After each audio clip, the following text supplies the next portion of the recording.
about a quarter way into the book, about a year and a half into the therapy, and I was living in a psychiatric house with many patients of this doctor, and he had a weekend marathon, 2 days of primal therapy in the office, non-stop.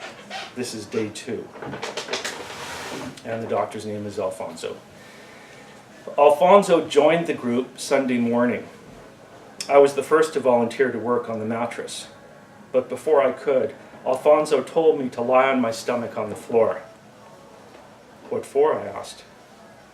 You want a good trigger for your session? Just do it. I followed his lead nervously and lay on my stomach on the side of the room. Alfonso told Claude and Clay to lie on top of me and to pin me down. I glanced over at one as one held my arms above my head and the other pinned my legs to the floor. Now, Alfonso said, try and break free. I turned my head and glanced up at him. He was standing next to me, above me, arms folded, smiling. I did not move. Feel familiar? He continued, bending down to where I lay, staring me in the eyes. How many times have you been fucked in this position, huh?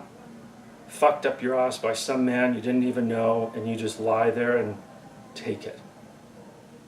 He must have motioned for Claude and Clay to release the prisoner because their hands let go, their bodies lifted off me, while the weight that bound me, the shame inside me, was heavier and more powerful than any man who had ever held me down before. I rolled from my stomach onto the mattress, and immediately I started to work. Closed my eyes, moved my arms and legs like I was walking and then running, sank back into the endless pit of shame. Within minutes, I was using my screaming, pounding, and writhing on the mattress like an ice pick to chip away at my defenses.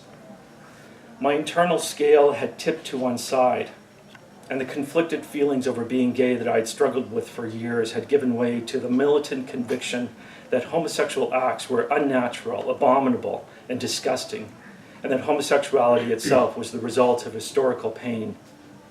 My homosexuality, moreover, was the result of the sexual abuse, or so I screamed while lying on the mattress.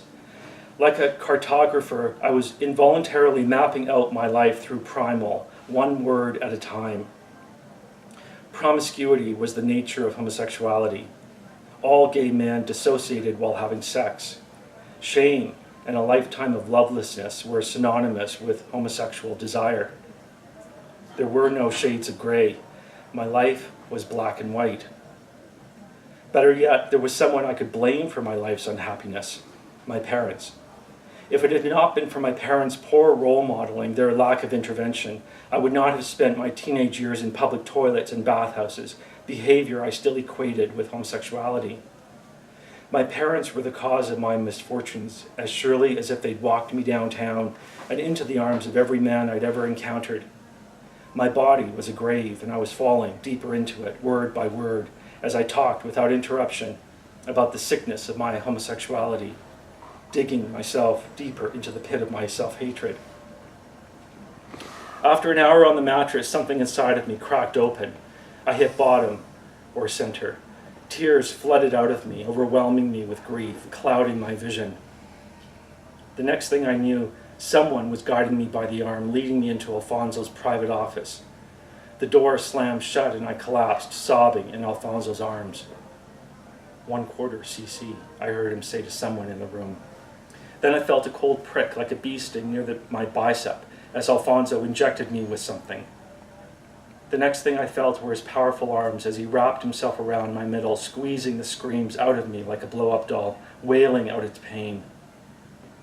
Everything blurred as the boundaries of my body dissolved, and I floated up and outside myself. I looked down upon my body. I had given up the fight, let go, and released into his containment. I had surrendered. Shh, he whispered in my ear. Papa's here now. Baby's safe in Papa's arms. Everything's okay. Papa caught you.